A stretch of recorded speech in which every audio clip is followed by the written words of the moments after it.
اور نہیں انکار کرتے ہماری آیات کا، اور نہیں انکار کریں گے ہماری آیات کا مگر صرف کافر۔ یہاں کافر کے معنی کیا ہے؟ ناشکر لوگ۔ اصل میں کفر جو ہے بنیادی طور پر کسے کہتے ہیں؟ کسی چیز کو چھپا دینا، ڈھانپ دینا۔ اس لیے کفار کا لفظ آیا ہے کاشتکاروں کے لیے، اس لیے کہ وہ بیج کو زمین میں چھپاتا ہے، وہاں سے پھر وہ ابھرتا ہے۔ تو یہ اصل میں شکر کا بالمقابل ہے۔ آپ کے ساتھ کسی نے کوئی نیکی کی، اگر آپ کی شخصیت جو ہے مسخ نہیں ہو گئی ہے، پرورٹڈ نیچر نہیں ہے، تو اس کے لیے خاص قسم کا جذبہ تشکر جسے ہم کہتے ہیں وہ قلب کی گہرائیوں سے ابھرتا ہے۔ اس نے میرا فلاں کام کیا ہے، اس نے میری فلاں ضرورت پوری کی ہے، اس نے میرے ساتھ یہ بھلائی کی ہے۔ یہ جذبہ قلب سے ابھر کر زبان پر آتا ہے، شکر، آپ کا شکریہ، آپ کی بڑی مہربانی، آپ نے میری یہ تکلیف رفع کی ہے۔ تو اس کو امام راغب رحمۃ اللہ علیہ نے اس شکر کے پھر 3 مراحل قائم کیے۔ شکر بالقلب، پہلے تو یہ کہ آپ کو احساس ہو کہ کتنا بڑا احسان ہوا ہے۔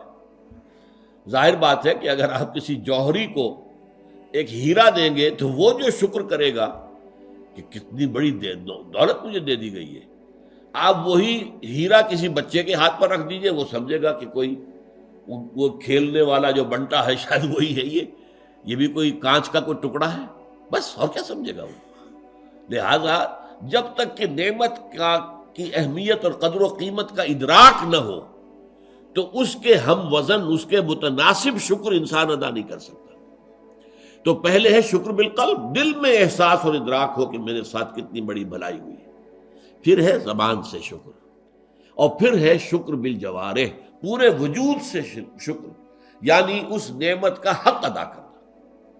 جیسے یہ اللہ کی کتاب ہے، بہت بڑی نعمت ہے، اس کی عظمت کا احساس ہو قلب میں، پھر زبان سے شکر ادا کیا جائے۔ اللہ نے خود سکھا دیا ہمیں، سورہ کہف کی پہلی آیت، الحمدللہ الذی انزل علی عبدہ الکتاب ولم یجعل لہ عوجا۔ پھر اس کا حق ادا کیا جائے، اس پر یقین ہو، اس کو پڑھے، اس کو سمجھے، اس پر عمل کرے، اس کو دنیا تک پھیلائے۔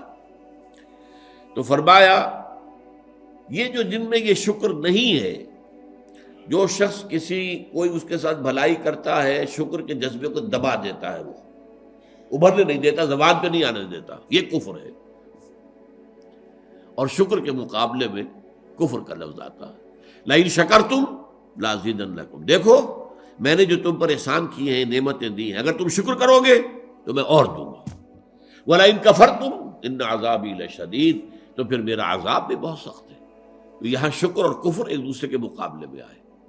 تو یہاں پر در حقیقت ان لوگوں کا تذکرہ جو ناقدرے ہیں، جنہیں احسانات کا احساس ہی نہیں ہے، جنہیں معلوم نہیں ہے کہ کتنی بڑی دولت ہمیں دی جا رہی ہے، وہ ہے کہ جو اس کا انکار کریں گے، جن کی نیچر پرورٹڈ ہو چکی ہے، جن کی جو فطرت ہے مسخ ہو چکی، یہ ہے در حقیقت وما یجحد بآیاتنا الا الکافرون۔